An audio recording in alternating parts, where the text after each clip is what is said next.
Hey, what's going on, everybody? This is David Allen here with my business partner, the creative genius, Chris Callen, and we are here for episode 3 of the Common Threads podcast. What's going on, Chris? How's it going? Good, man. Tired again. Yeah, as soon as you walked in, I could tell it was another long day, man. That's probably going to be a theme of every single podcast starting out with how's it going, tired. Yeah.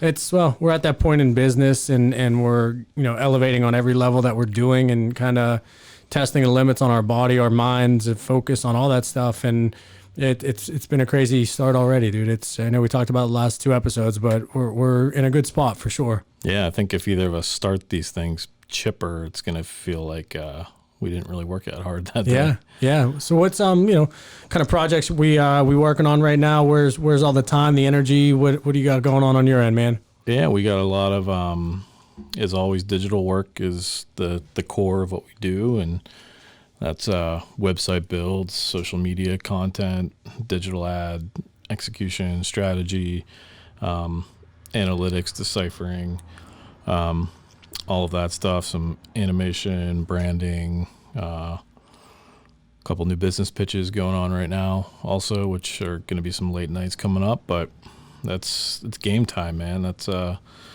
one thing I've always liked about this business is the pitching element. When you're pitching business, it feels like a game. It's a playoff game. You got to prepare correctly. You got to lean on what you do well, have the right team members, and go in with the right game plan, and hopefully, leave it all on the field. Well, it's wild because I'm exhausted myself. It's been a long week for me doing the clothing as well as trying to get some new clients in for the marketing.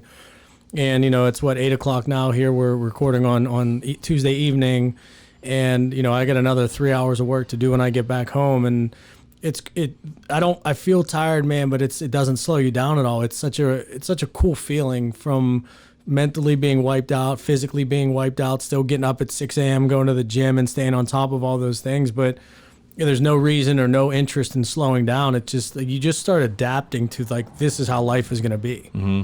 There's a certain little high that I think you get when you kick into the second wave of energy that comes, at super late in the morning, or if you've already been up all day, and you almost kind of feel like you're coasting, but we're doing really well at whatever you're focused on.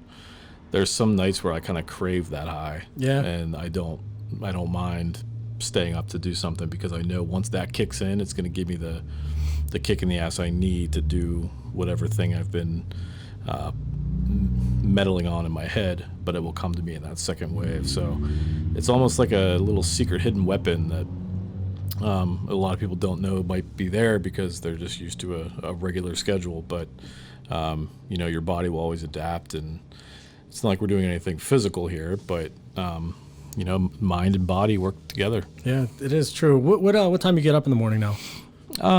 Usually 6 a.m. Yeah. It's weird, dude. I'm a night owl. Since college, I've always been that way. 2018, 2019, I started transitioning a little bit more to try to get up early.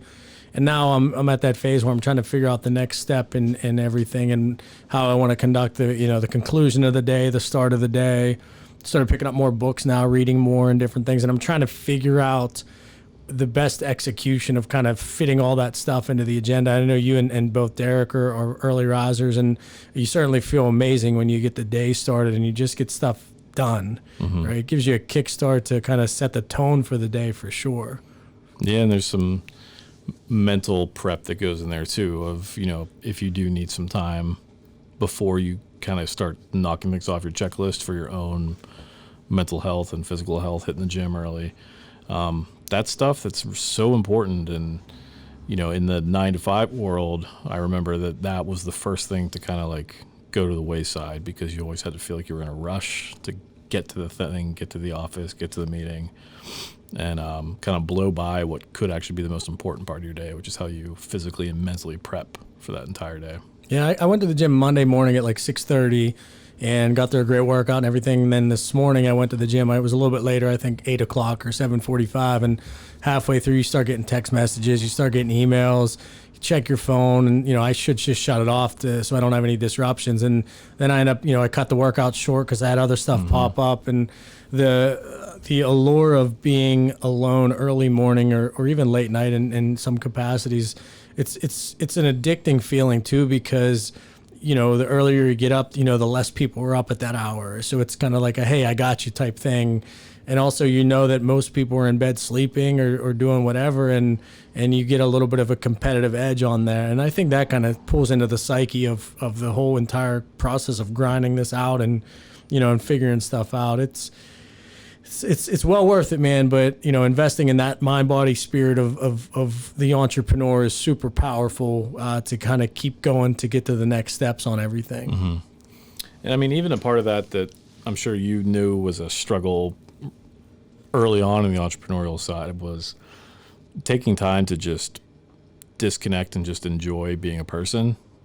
Like I remember you always say you had to sacrifice all kinds of stuff that a normal, late 20-something would be doing, but replacing that with the grind. But, now we're in a spot where, it's healthy to disconnect and turn everything off and, enjoy a good movie that sparks something in your mind and maybe fuels whatever you're going to do the next day in business. So that's one thing I'm very, I hold a lot of protection to, is allowing my mind to kind of check out from task-oriented things and creative thinking and whatever, and just enjoy movies and impelling shows that subconsciously go into my gears in my head. It's a big part for me. It's crazy for me whenever I'll meet with a client, and when I do stuff for WWE, it's such a staple event. Or I did some things for the MTV Movie Awards for Christian Navarro, who's on 13 Reasons Why, and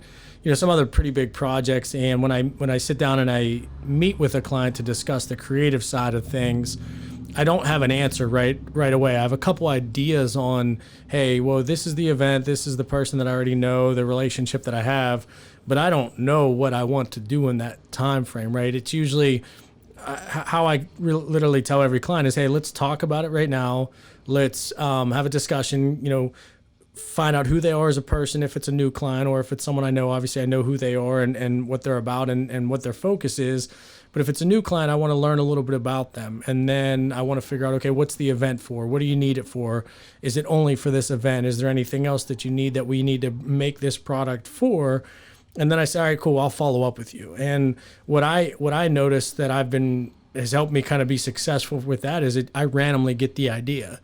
I could be 3 days in or 2 days in or a week later, if there's enough time to take that time to think about a project, and all of a sudden I'll be driving, I'm like, oh shit, this is what I need to do for so-and-so. And it's so crazy how that just hits me so sporadically and so randomly without any rhyme or reason. Mm-hmm. Sometimes in that creative world, it's easy to procrastinate, but sometimes procrastination is part of the process. There's so many things in my career that I've been proud of that I realize it had to go through days and days and days of staring at a blank screen or a blank notepad, and then walking away rather than trying to force something on the spot and then try and just schlep it together and say, this is it, even though I don't feel like in my heart that's it.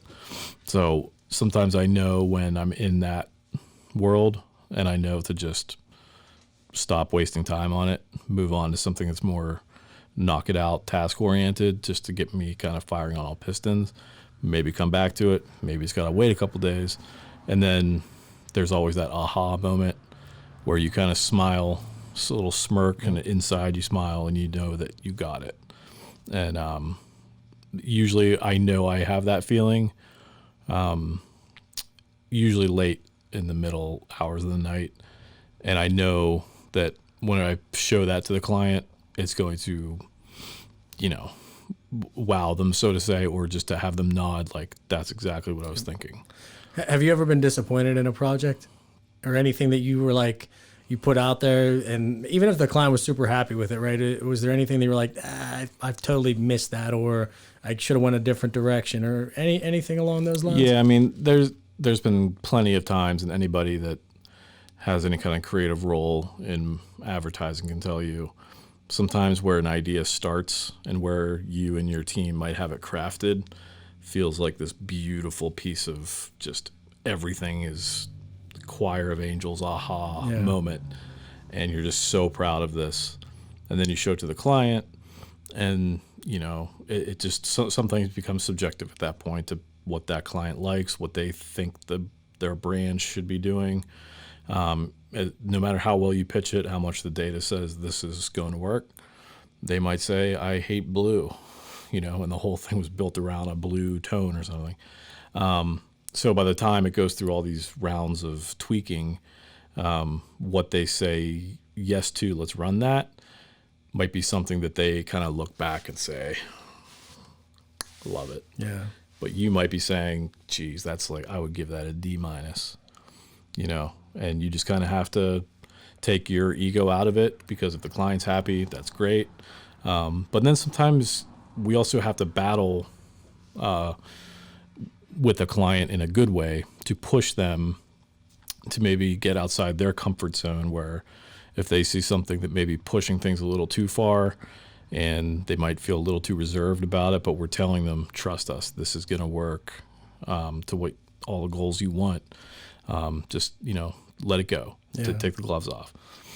And sometimes they then see how well that does and how the the feedback is from consumers, and they'll say thank you for getting me out of the comfort zone. It's 50-50. It's very rare that it's something I think is perfect and then stays in what I think is perfect all the way through the end.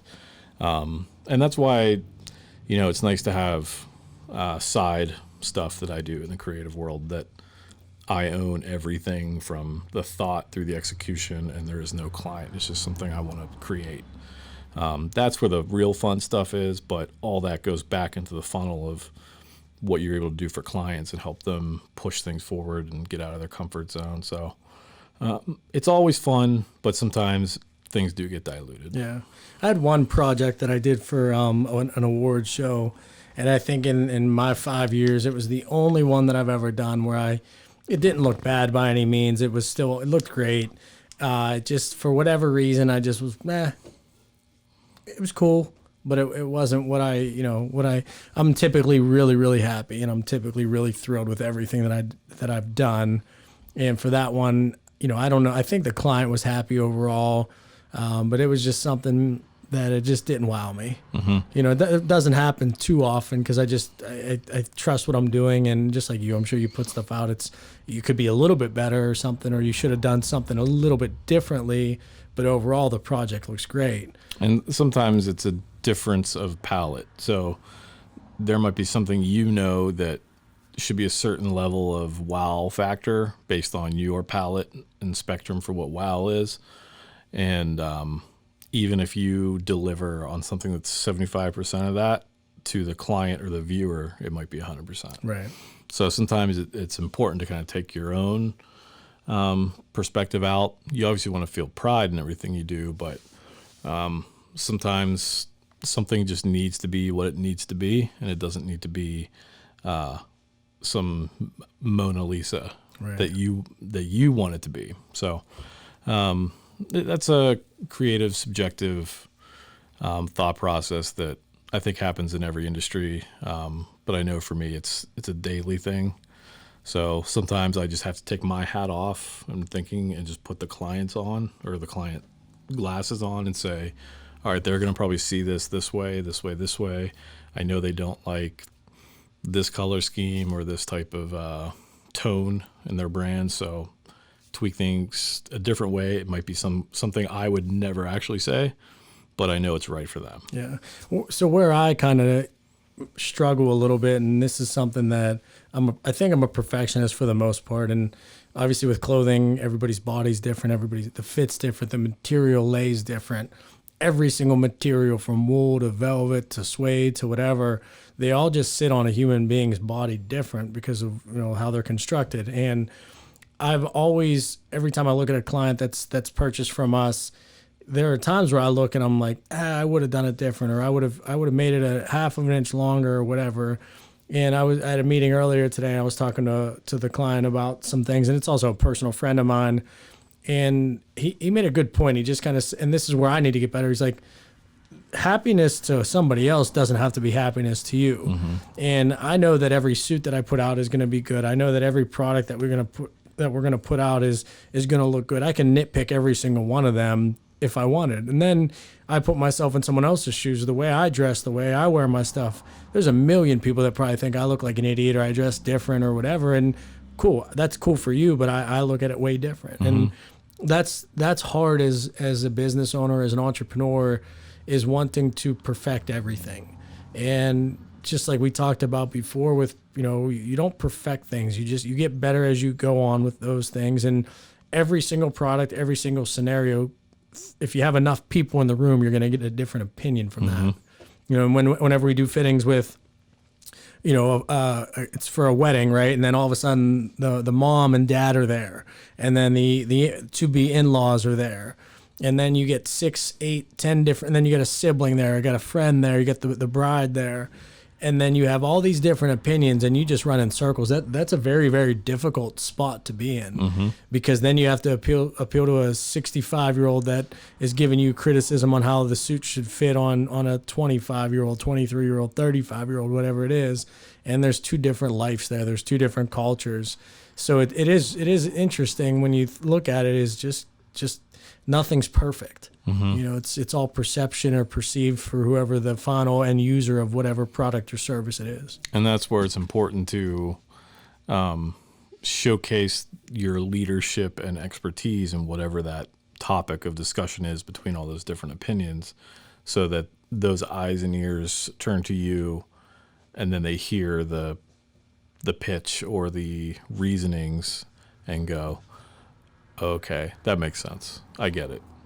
And that happens a lot on the advertising side, where if we present something to a client and, if they say something like, I don't get it, or kind of just a poker face, which happens a lot, where they won't let you know if they like it or not. And then you kind of feel like you need to explain a little more. Right. Sometimes they'll challenge stuff, but they challenge it to hear you give the why behind it, so that you validate it as the expert. Yeah. And that's where a lot of people can either sink or really fly, because once those things bounce back to you to really give your expertise explanation, if you wow them with that, that's the sell. But if you drop that ball and stutter and sweat and seem like you're not confident in it, they will pick up on that like a scent of blood, and they will not be happy at that point. And it's hard to tell somebody too, like, hey, pause all your emotions now and hear me out. And it happens. I did it over the summer for a wedding. A friend of mine that got a suit for the wedding, and then the in-law. I think my buddy was getting married, and his wife's dad. We did a suit for him, and I think he's 65 or so, and he was super unhappy right out of the gate. And I was like, hey, Mr. So-and-so, just hang on for 1 second. I'm a professional here. Let me explain why you're feeling this way or why your perception is this way. And, after a 2-minute explanation of everything, all of a sudden the suit went from this doesn't fit at all to, okay, you're right, this is awesome. And it's hard though, because you have to understand human nature is to react. Yep. And human nature is to be impulsive with everything that you do. And it takes a trained mind to not react and not to overreact, especially. So you really have to kind of cover the basis of just human fundamentals and elements of conducting a conversation with someone. And that's all it is broken down is, hey, you're allowed to converse and disagree with someone. And as long as you have an explanation for it, as long as you can give your professional opinion or feedback on something, then, it pretty much does all the damage control that you need. And you'll still always have your irrational human beings. There's no way you're going to avoid that. But for 99% of the human beings out there, it works. And that's where customer service is so important. And, no matter what your background is, if you're good with customer service, you can, in theory, find a role anywhere you want. And, that being able to manage people by not reacting too hard either way, that's such a crucial intangible for both of the industries we're in. And, that's why I don't mind hiring people that may maybe slightly deficient in a certain skill set, but if I know that they are very keen customer service people that really know what they're doing and they can really manage people well, there's still something there because you can always learn new things. But something like customer service is like, you just have to know how to work with people, and you pick it up through live experience. Right. And that's one of the few reasons why I started the clothing business a few years ago was customer service. I mentioned I was, buying suits in Chicago. I was buying suits in New York, and the customer service was terrible. I was getting the suit would arrive to me literally in a USPS ship it fit box or whatever, where you just pack whatever it is in the one rate or flat rate boxes. And I was just like, okay, that's literally how my $1,200 suit's going to arrive to me, right? And then it didn't fit.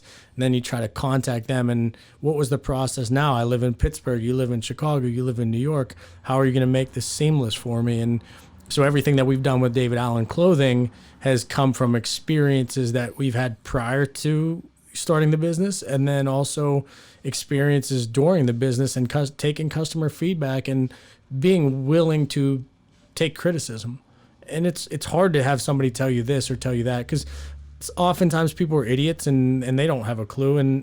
But also you do have to be able to accept what somebody says, think about it, and then examine yourself. And that's hard, dude, to dissect yourself, your situation, and the way that you act or handle things is very difficult. Hearing that from someone else, It's hard. You said something in there that made me think of something to ask you that is not something I've really heard you talk about much in an open forum like this. But, you talked about just now being an actual customer of custom clothing and your experiences there. And I imagine there was some things that started brewing in your mind based on having an innovative lens on things of always thinking, how can things be improved? So kind of what led you to the route of fashion where you realize it's not just something you like wearing and being a part of, but how does that then externalize into something that you thought, I can actually build something here? Yeah, so the passion had to be there first and foremost in some capacity. And, since I was a kid, even little league football or midget league football or whatever, and look good, feel good, play good. That was always the mantra from that. And maybe I did or maybe I didn't, but I always remember that if I didn't have the wristband on that I wanted, or if I felt like I looked a little different, or the cleats that I wore were worn out, so I had to go with a different pair for a game, I always had that in the back of my mind. And I think once you get started in the game, you forget it. But it was at age 8, 10, 12, it really kind of started with me, was just understanding and appreciating kind of, what you call the matching luggage in marketing, or what I call the matching luggage in fashion, is everything has to look good together and everything has to flow together. So the importance of how you feel when you put something on. If you have a sweatshirt on or a t-shirt on that's too tight or too big, subconsciously, you're just going to think about it the whole time. You just don't forget about it. But there's also the other end of that spectrum, wherever if you have a shirt on that, everybody has their go-to something. Why is that your go-to? Well, because I look the best in it, in my opinion. I feel the best in it, in my opinion. And whenever I have those things kind of all working together, the result of whatever, I may want to be seen more in public. I may work longer. I may have longer days. I may want to be around more people. And I remember in high school, when I didn't have money, and even in college, I was broke. You had your favorite shirt, you had your favorite whatever it was, and if I had a big date or if there was a cool party that I wanted to go and impress people with, you recycled that outfit and you wore that again because you just felt unstoppable. So the flow of how the entirety of fashion and presentation for the individual is a big reason why it started. And then pairing that up with the customer service aspect of it, I get very frustrated with bad customer experience in anything because people make mistakes. That's fine, and that's okay, and that's allowed. But what do you do with that mistake, and how do you handle that mistake? And too many people don't care. And I don't know if it's a generational change or if it's been around forever, but I just think the lack of compassion towards people is not there anymore. And we're in a world where other businesses have become so big and so successful based off of customer service. Amazon, right? They've revolutionized the game in customer experience.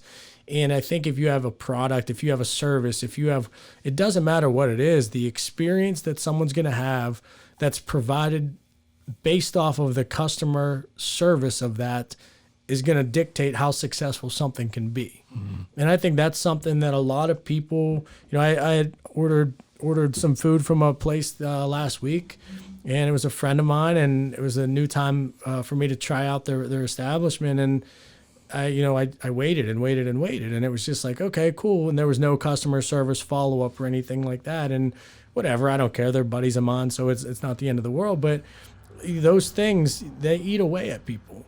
And we live in a reactionary world, which we talked about, where now you have the ability to voice your opinion instantaneously through social media. Oh, okay, you had shitty service. I'm sitting in your restaurant still, or I'm sitting in your storeroom still, and I could leave a negative review on you. And that's crucial for success, man. Mm-hmm. That's crucial. People don't understand that. Why, even when we launched the mask business, and we were going back and forth about, hey, do we do this? Should we push this out? Should we launch this? And I was probably too cautious of things, considering what the state of the emergency was with that. But I was so ingrained in 4.5, 5 years of customer service and making sure that whatever we put was going to make somebody happy. And, it's what makes or breaks a business. It's tough. So. Yeah, I mean, one thing that's super important about customer service is it's not just, like you said, how it is in the moment. It's what happens after. And I can think of many situations myself, even where if you're just having a bad day, you're running late for things, etc. You're on hold forever. It's something that brews and brews and brews, so that you finish the experience of wherever you are, whatever you're buying, and then it just sits with you and irks at you the rest of the night. And that's when you pull up Yelp or Google reviews or something. But then you think of the opposite side of that coin, when something runs so smoothly and you're expecting it to be something maybe more cumbersome, and it just works like a clockwork machine, and you leave there just thinking, that was a great experience. Yeah. And it just, you feel like you got like a little win in your day there.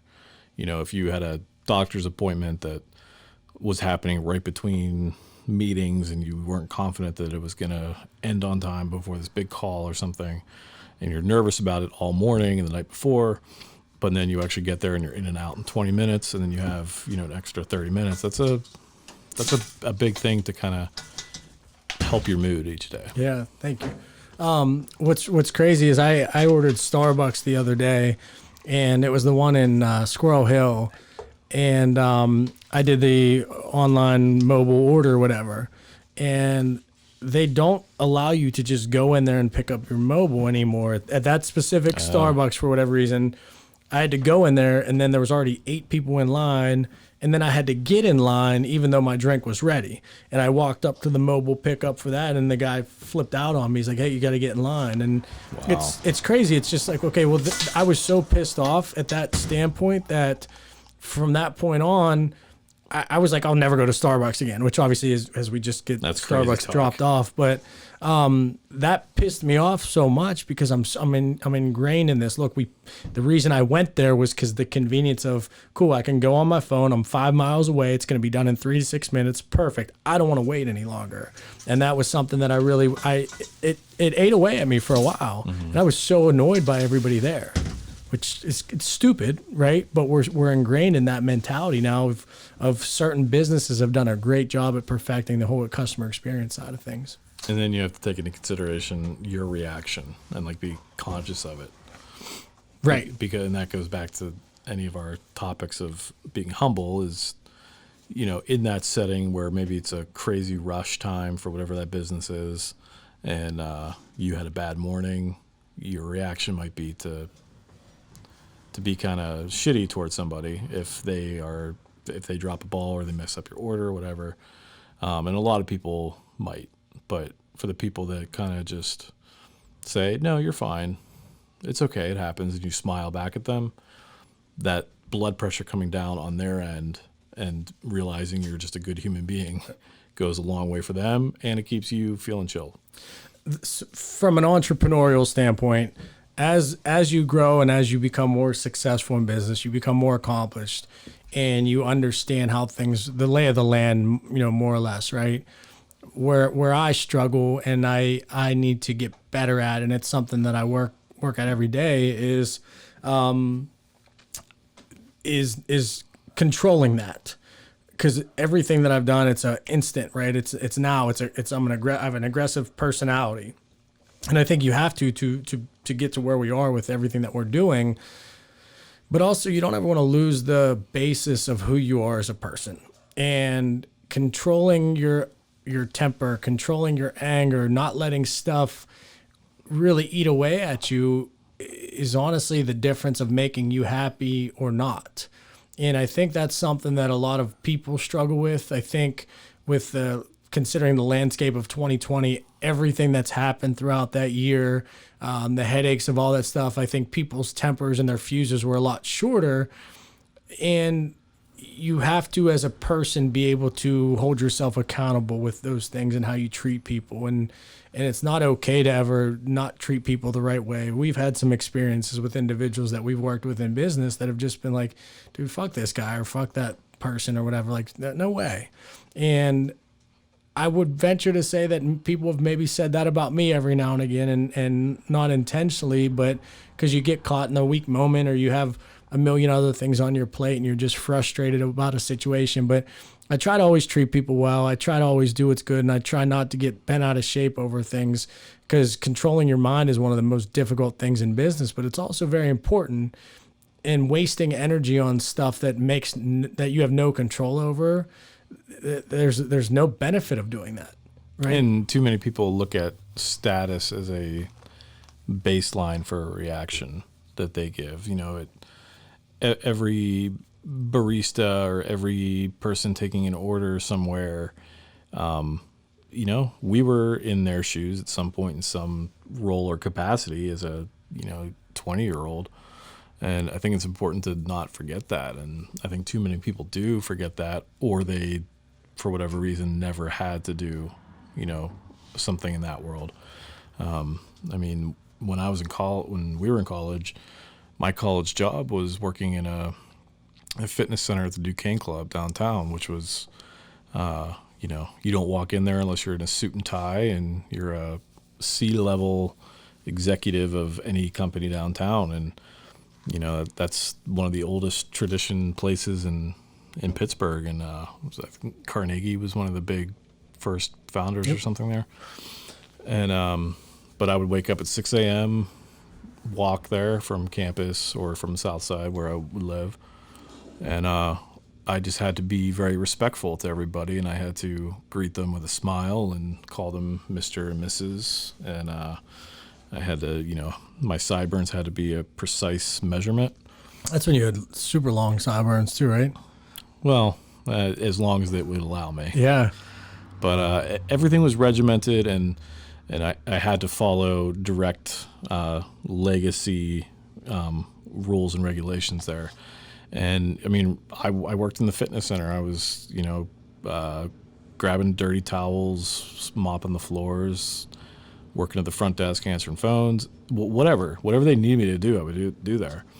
And meanwhile, I'm getting to know all these CEOs, vice presidents, executives of all the big players in Pittsburgh, not knowing that they are who they are.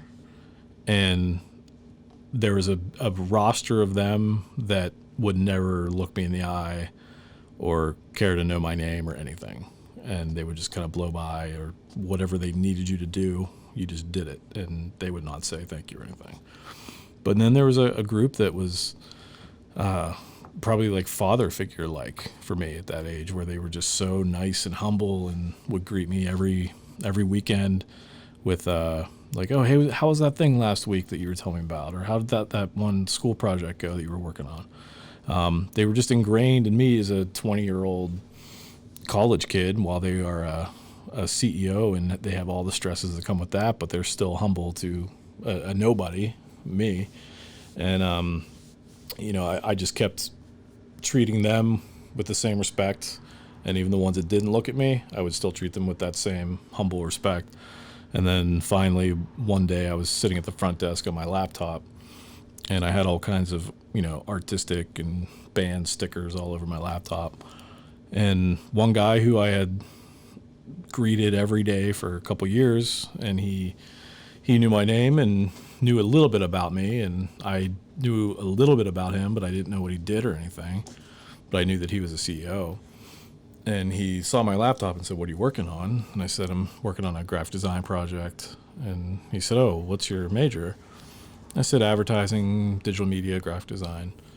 And he said, "Wow, I'm looking for somebody to do exactly that role at my advertising agency that I own." And I was like, "Oh, great." And at that point in school, I didn't even really know that like you do this major and then you go into advertising. Like I didn't know what the hell I was going to do after graduation because it was like I still wanted to just be a musician and like Right. who cares about a diploma? But he very quickly showed me like, oh no, yeah, this is actually one of the most fun things you can do. And kind of took me under his wing there and, eventually gave me a shot at an interview like we talked about on the first podcast. But that conversation butterfly moment never would have happened if there wasn't a mutual humbleness from two completely ends of a spectrum. And I got to know him very well for many, many years and still do. And he's still the kind of person that he might look like, a famous Oscar-winning actor at all times is what he kind of looks like. But he's still a humble guy from Pittsburgh that's just a creative weirdo that likes being around other creative weirdos. So I'll take that lesson forever to the point where, I think I even told you earlier this year I'm thinking about joining there as an actual member. Yeah. And it's the same deal. I would go in there with the same humble lens of treating every single person in there like they were higher than me in some capacity.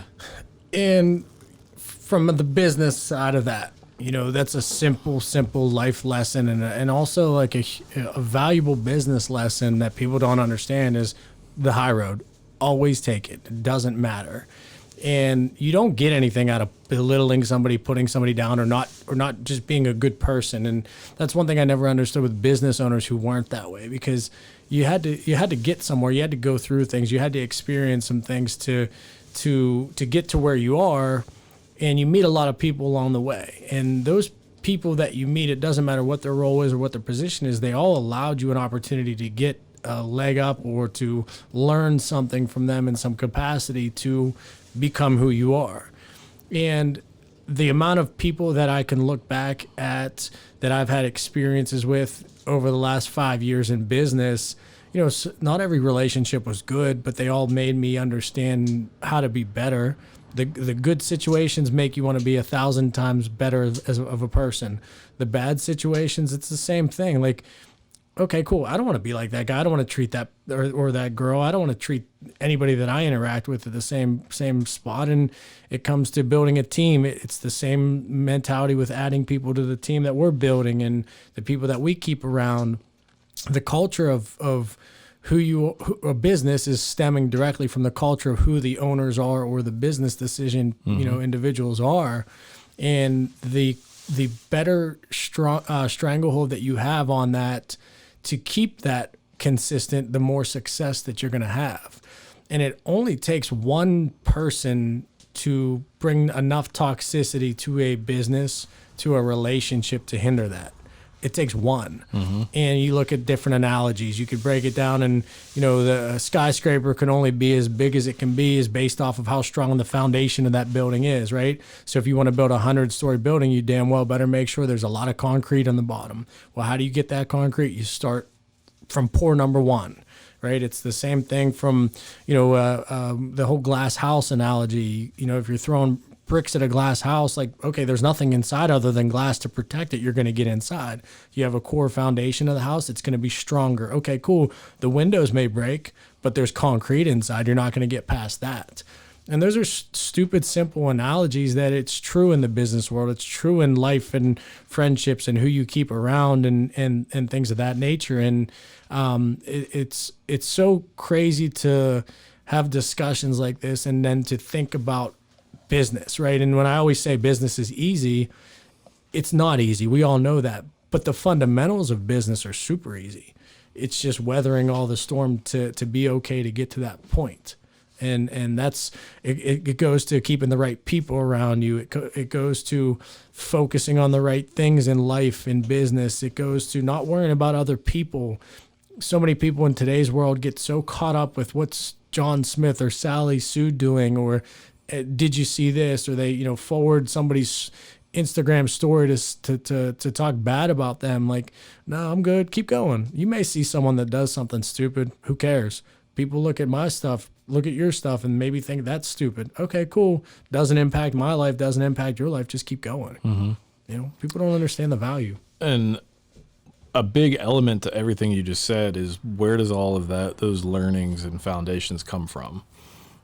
So is it, for you, is that something that was rooted deeply in just simply your upbringing with your family? Yeah, I don't know. You look at it like this. I think the home that people have, I'm very fortunate. I had two loving parents and loving siblings, even though we fought all the time as kids. So I definitely think the foundation was laid from them, right? And the one thing my mom always says is, she feels very fortunate I have two siblings, so for the three of us and how we have turned out. Because human beings have the inevitable decision to figure out what path they want. They're amazing parents that have raised kids that turn out to be total shitheads, and they're terrible parents that raise kids that didn't want to be like that. So I don't know. I don't know the psychological side of it. I know that I feel that I was put in a good place to get molded properly. And then as you become a person and you grow and develop in your teens, in your 20s, you start learning more. It's your willingness to take in information and then to adjust on that is each person's thought. Mm-hmm. And it's each person's decision to do that. So I don't know. It's a weird psychological thing and thought process, and human beings are so different. Every single one of them. I'm extremely different than both of my siblings. My sister and I are a lot closer and identical to how we operate than my brother. I could text him and it could be 3 days before he gets back to me. It's just, we're just all programmed differently. Now, along the way, and then once you were into adult working years, were there influences that came into your life that maybe people you looked up to, or public figures where you started to absorb some of the things you saw them doing that you latched onto as an evolution? Yeah. And maybe a good way to phrase that would be, who would you want to sit down with in a podcast setting like this across from and just ask a million questions to and really get deep into their mind? So everything that I've ever done in my life, since playing football to playing basketball to, I played saxophone as a kid, to getting involved in organizations. And I've always wanted to be the best at everything that I've ever done. And I've always had the mindset that if I want to do something, I'm going to be able to do it and I'm going to be able to pull it off. So it's weird. I don't have any idols, or I have people that I respect for sure, but I don't have anybody that there's really like, that's who I want to be, right? There's people that I want to talk about and I'll talk to, and I'll get to that here in a second, but my mind has changed on that over the years. And there are people that I, had more interest in my 20s. And then as I've gotten more intrigued in business and studying more, and I've read more in the last 2 years than I have in my entire life. So, entrepreneurs, authors, people of that nature are becoming more near and dear to me, because as I grow in business, every day I wake up, how do I get better? So now I'm looking at people who I consider good, successful individuals, and I want to, mimic their story, but at the same time, even like a Damon John, for instance. I'd love to sit down and chat with him, but he's him and I'm me. And I don't, our journeys may be similar, and he's obviously way ahead of anything that I've ever accomplished or even came close to yet. But in my mind, by the time I'm his age, I would far surpass what he's accomplished. And it's not a knock on anybody. It's just the fact that I trust myself. I have confidence in myself. And I just believe that if I have something that I want, I'm going to figure out how to get there, and I'm going to work my ass to get there. But as far as talking to people and being able to pick people's brains, any entrepreneur who's really done something that I'm trying to do, which means start from the ground up, build something from scratch, and kind of take things and run with it. Elon Musk would be an incredible person to talk to. Joe Rogan is probably one of my favorite people on earth. And, people may not even view him as an entrepreneur, but I look at the business side of what he's accomplished. I love the aspect that I personally feel that he just is very open-minded to things. And I wouldn't have cared about that 2 years ago, but as I've gotten more successful in business and also being able to relate to people, I think being open-minded in any scenario is super important for growth. So as I've progressed, my wants and needs have changed. But I think those types of guys are just anybody that can provide knowledge to allow me to better my life and to get to a situation of what I consider personal growth, financial growth, business growth, or people that I want to surround myself with. So I don't know if that makes sense at all or not, but I don't have anybody that I'm dying to have on here. And I think the same thing for my suit clients that I have. People ask me, is there anybody that you have that's ideal that you want to work with? Like, no, like I just love what I do. I love meeting new people, and every single person that I come in contact with offers something different for me to take in. At the end of the day, celebrities, athletes, all that stuff, they're just individual people. And I've never really been wowed by that. Mm-hmm. Now there are people that would be like, cool, like a Justin Timberlake would be awesome to dress him. It'd be crazy to have him on the podcast. And obviously people would go berserk over watching or listening to that. But I don't have anything like that, man. I really don't. I don't know. What are you thinking? Well, for me, I guess in the same vein of like, it wouldn't just be because of who they are. It would be because of some deeper rooted element that ties into who you are as a person and your growth and what you do.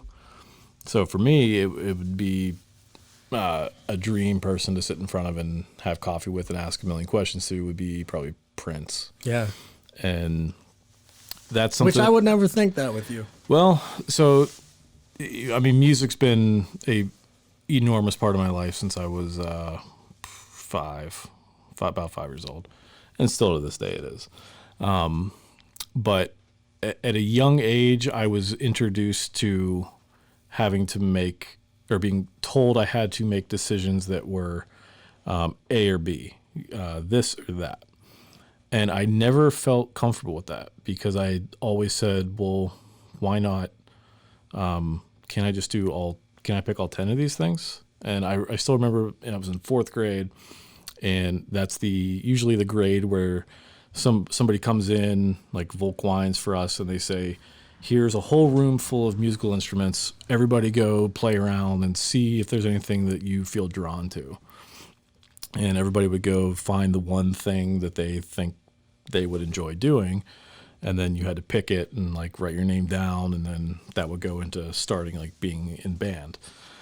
For me, I looked at everything and I said, I like that one, that one, that one, that one, that one, that one, and I want to play them all. And it was just kind of like no, it doesn't work that way. And that was my first like inclination of, that doesn't feel right to me. Like, why put a limit on something creative like that? And at an early age, I started hearing Prince music, and it was, when you're young, it's just flashy and poppy and everything.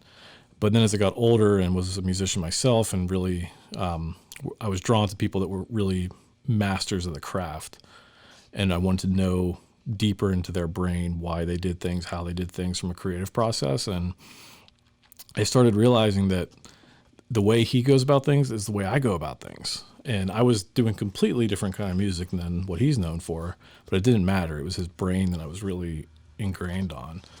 And, he played every instrument that's imaginable. And every song you hear of his on the radio, it's him playing every instrument. I didn't know that. Yeah, it's him doing everything, him writing everything, and he's written songs for tons of people that you think they're famous for that song, but Prince wrote it. And so I was always drawn to that because I was kind of a recluse, and I just liked hiding in my room and having all of my creative toys and instruments and notepads and crayons all around me, and just whatever happened.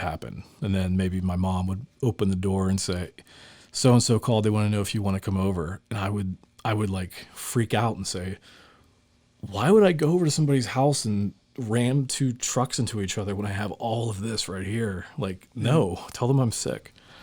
So I just hide in my room and be creative and learn all these different creative outlets. It's so different from every other kid out there. Yeah, and it made me feel like I was missing out because I wasn't doing those things, but really I was building everything that is what I love. And so as I got older, I just kept following him and his internal process that he guarded very heavily. But, he would lock himself in his studio, not allow a single person in there. And he would come up with every single part, record every part, analyze every part himself, mix, master it, and then just basically say, here, release that. He would not take any opinions, put it all out. And, obviously he's regarded as one of the greatest ever in history. So it kind of gave me like somebody to look up to, knowing that I could just try and learn and do everything myself.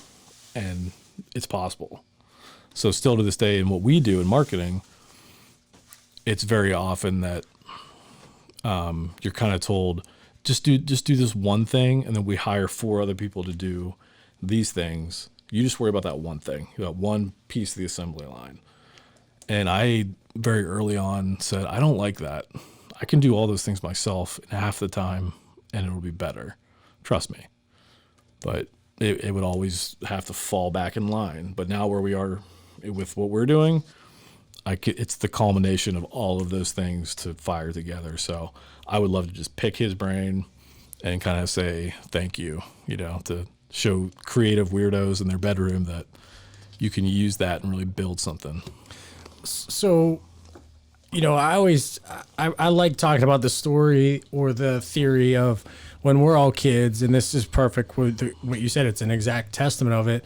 When you're a kid and you're 3 years old, 5 years old, or whatever it is, 10 years old, everybody is like, hey, what do you want to be when you get older? And I want to be a doctor. I want to be an NFL player. I want to be in the NBA. Oh, that's cool. Yeah, good for you guys. It's going to be awesome to have that. And then as you get older and you get into middle school, right, and they still keep the dream alive then. But then as you get closer and you're now in high school, okay, here's what you have to do. Here's what you have to study. These are the things that you have to do. And here's the next steps. You got to get a job. You go to college. You got to go to a trade school. You got to do this. But they, for whatever reason, in that time frame when you're 13 years old, 14 years old, and then getting into, 15 into high school, and so society shifts on you all of a sudden. And just like they said, hey, pick one instrument instead of picking all those. Like, how do you dictate a kid to do this or do that? And then, okay, let's put a cap on that. You as a kid wanted to learn every instrument. Well, you can't do that, okay? Well, me as a kid, I want to be this. Well, you can't do that. Pick something more realistic. Do this or do that. And it's crazy what society puts on you, right? So it makes it hard from a business standpoint to get going on that side of things too, because society grooms you to be safe. Society grooms you to be okay. Okay, well, learning 10 instruments hard. Let's only focus on one. Well, I want to learn multiple ones. So I want to be better than everybody else. I want to offer more than everybody else. No, just do one. Same thing. I want to grow up and be this. Okay, well, why don't you just go, do this and become an accountant and, go to college to get a degree and make a great living. And then society tries to strip all the creativity away from who you are. It's so weird how that's always been something that the older you get, the more you get pushed into societal norms. It's mostly here's how to fit in. It's not here's how to stand out. Right. And, that's why anybody that shows signs of standing out early in school and stuff like that, they're usually kind of made fun of or something because they're stepping out. And, they end up probably maybe going further than those that just kept following in line. And even the analogy metaphor of multiple instruments and, why be good at one when you could be great at all of them? That was always my philosophy. And it's still my philosophy with all the creative stuff I do in marketing. I could have just focused on just doing one thing really well, and that could have been my job for 50 years, doing that one thing really well. But I won't grow and I won't stand out that way. So for me, it's how can I just be great at everything and push myself to do so, because until I am great at every single one of those, I can't stop. And then as far as being a business owner, and you can attest to this, is that you might come in with a passion or an idea, but you have to learn all these other hats to put on along the way that allow you to grow your business and become better every day, like you said. So there's probably stuff you've had to pick up along the way that you probably never thought you would need to worry about, but now you're probably comfortable in, right? Yeah, when I started the David Allen Clothing, I would, my dad and we would just butt heads all the time, and it got to the point where, a year or two in, we had a talk, and I was like, you just got to stop. And I said, if you don't stop this, I got to stop seeing you, because it was so draining on a couple things. But the one thing I look back, and he was, as dads are, he was right. And he was always like, hey, do you know your numbers? Do you know your numbers? And I was like, I don't know my numbers, but we're selling stuff. We did $175,000 in our first year in sales. We're doing great. Okay, but do you know your numbers? Where are you at for the month? How much do you have to sell here? Where are you at with your projections? Is your cost of goods this? What are you netting on each product? Where are you at?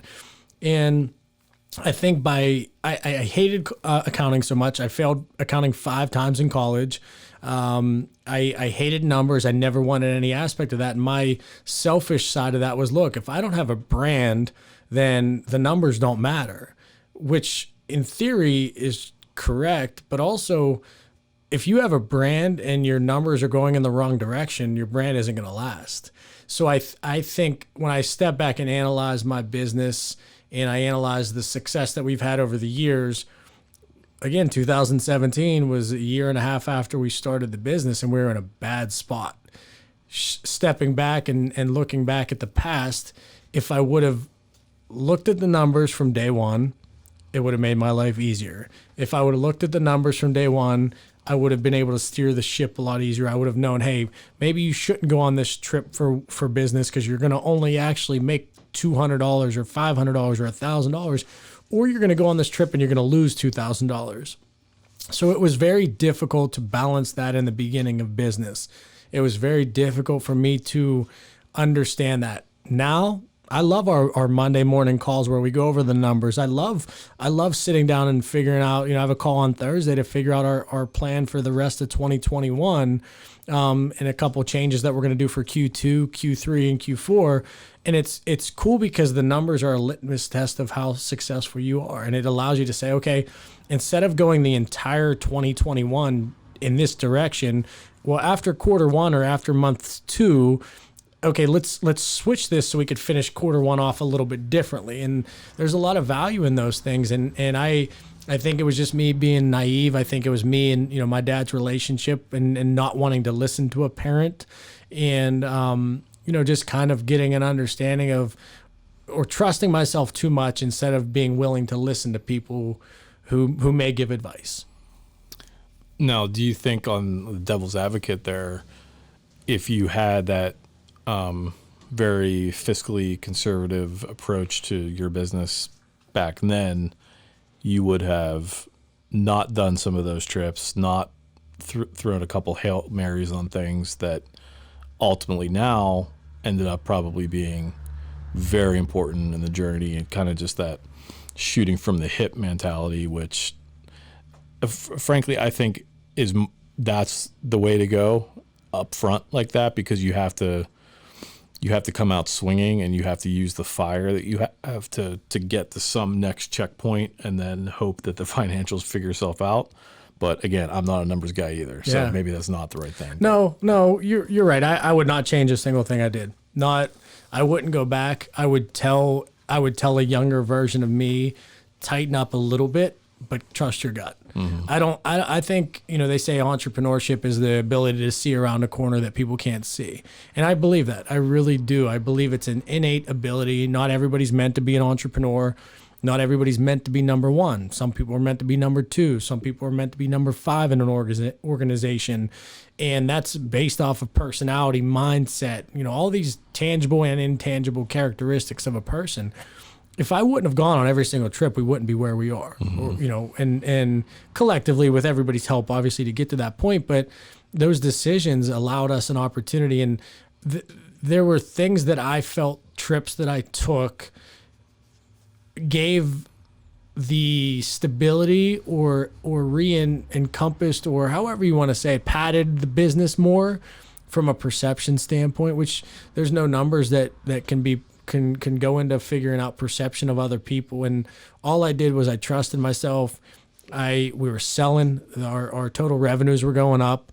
And as that was happening, it was like, okay, let's figure out how do we make the margins greater, right, and make less mistakes and limit the bad decisions that we did to get to where we are. So, man, I wouldn't change a damn thing. And obviously now that we're in a good spot, we're in what I consider to be, the start of everything.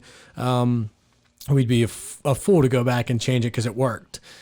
And even the entire time that we've been growing the business, I've always said, like, we're almost there. I said from month one, we're almost there. I said from year one, we're almost there.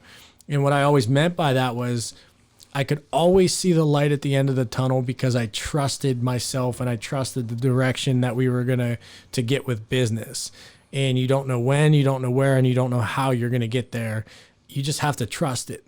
And a lot of the time is just not running out of money to get there. So, and there are some people, I was watching Shark Tank the other day and there was an idea for a product and this was just it was an aphrodisiac snack or something like that. And the two entrepreneurs weren't entrepreneurs. They were just trying to do something to fulfill something else in their life, this void. And a conversation that I had with myself in some of the darker times was, am I one of those entrepreneurs that's trusting himself into failure? And when your bank account's negative, or you have $500 and you have more bills coming in, you don't know where it's going to come from, you start thinking those things, because I didn't know the answer. I just didn't. But then I just kept going back and say, like, stop. Look what you've accomplished in this short amount of time. Look at the people you've been around with. So you start analyzing the intangibles, and you really dissect those and compare to where you are. I always wanted to know, are we going in the right direction financially? Number one, does that mean the sales are increasing month over month, year over year? That was check mark one. Yes, absolutely. Okay, cool. We're obviously selling more product. Okay, cool. We're constantly getting compliments. Hey, the suits are great. Best suit I've ever had. Best dress shirt I've ever had. Okay, cool. You can't put a value on those things, right? So there's a lot of things that entrepreneurs that I think you have to just trust, and I think that you have to understand that you can't calculate those, because there's no way. There's not a single way to, I tell our team and I tell people that are associated with the brand, and as we're building things, or even advice that I give to younger entrepreneurs or newer entrepreneurs, is not all currency is considered a dollar. Sometimes it's, hey, man, I wore that suit of yours to this wedding and I got 20 compliments. All right, cool. Let's keep going. Okay, yeah, hey, I wore your dress shirt for first 6 months, and every other dress shirt I've had prior to this, the elbow's split because I'm rubbing it on a desk all the time. Yours hasn't split yet. I'm telling you, it's never happened before. Okay, cool. Let's keep going. Or, man, I've never felt this way wearing something. All right, cool. And you're never gonna track that, right? Those are just things that I had to just understand, realize, and put that in the back of my mind. And that goes to the same thing where I talked about before, was mentors and finding mentors. you can ask a mentor for advice to kind of steer the ship to try to help you out a little bit on what direction you want to go. But those mentors, they know their business, they know their experiences. They've not had those personal touches with your consumer or client base because they're not in your day-to-day business, which is why you take in what other people say and then you just chew it up and spit it out, and you have to make the decision as an entrepreneur. I remember pretty much every instance where you would say, like I feel it, like next month something's happening. Yeah. Like I feel it, and you did say it. I mean, routinely, multiple times throughout a year since the beginning, and I think we all wanted that to be like waiting for the train to roll in type of thing, rather some big aha moment or event that really was the catapult to really have that train arrive, and then you're on smooth sailing. But really what it was small events, small texts or a phone call or a meeting to get one step closer to another meeting that really just kind of gave you another piece to build your own train. Yep. That then would take off rather than waiting for one to come. So looking back at that now, I see that a lot more clearly, that you can't just wait for some big thing, that every event, every project, every phone call, every whatever is just building one small piece of something that's going to give you a launch. So and that's exactly it, right? And two things. One, you mentioned earlier today about your girlfriend's mom and saying something, about her. She just enjoys following the journey. To me, dude, those statements, that's gold, because those are the intangibles that they just give you fuel, and they want me to be better at what I'm doing. Okay, cool. Somebody thought that or said that about me. How do I keep going? Not only to get more people like that behind to support what we're doing, but also to make somebody like that proud who I don't have a relationship with or anything. And not that there's going to be any reward, but because I owe it to somebody that's following along the story or the journey to do that. And I think that stuff's important because it comes down to the character of a person. It comes down to the character of the brand, and not wanting to let people down has always been it. And I don't want to let myself down because I put full trust in every decision that I've made. Now I have a team around me that all the decisions that I make influence other people around, and I don't want to ever let anybody down. I've found happiness in life, and I appreciate and understand what that means. And I want everybody else who has an opportunity to feel what I feel to feel that, because it's awesome. And it's an unstoppable, invincible feeling of just pure happiness. So it's I don't know. It's intangibles, man. There's a lot more of that goes into that than I think people realize. And, people that have a pessimistic attitude on things, all right, cool. I could tell you these things that now, okay, cool. Yeah, you've been saying this for 3 months. Okay. Your perception of what I've been saying is far different than mine. What I'm saying is they're baby wins. And it goes back to building a social media following, right? I have 8,600 followers on Instagram. It's taken me 5 years to get that. 5. That's insane. And I see people that have 30,000, 50,000, 100,000 that have been in business less than me or have no limelight to any equation. And I just look at that and I laugh. And I'm like, okay, I have people that have millions and millions and millions of followers that tag me on a fairly routine basis when society's normal and I'm out and about. I get 2, 3, 4, 5 this, 5 that, right? So that's another way to look at business. Like, it takes a long time to get there. There's no fast forward. There's no skipping things. All those things are tests to see what direction you're going. And the people that do the other stuff, that hire this or to sign up for a software or something to grow a following or to grow a business, what is that? That fills your exterior, whatever, so other people feel something about you. But at the end of the day, you're just as lonely on the inside as you were before you paid the money to do that. Mm-hmm. It goes back to your foundation metaphors. I think back to really talking about my music stuff a lot on this podcast. But I like, dude. It's cool. but back when that was a very strong whole part of my life in my mid-20s, when we would tour around and stuff, it's a business too, but when you're in your mid-20s and you're in a rock and roll band, you're not thinking about dollars and cents. You're just partying and having fun. But I can remember one specific night and set of shows where we were going from Pittsburgh down to Kentucky and a couple stops in between. And it was you don't expect to make money at that level of where we were. You kind of do it mostly because it's fun, but you try and at least even it out. But we were at the last show, which was in this little tiny town in Kentucky, probably population like 500. Yeah. And at that point, we already knew the tour was a loss financially, but we were having fun and getting our music out and stuff. And we played a show at this little place, and afterwards, this girl came up to me, probably 20 or something like that. It was an all ages show, and we were at a spot where it was like you could kind of like hear. It wasn't like you had to scream.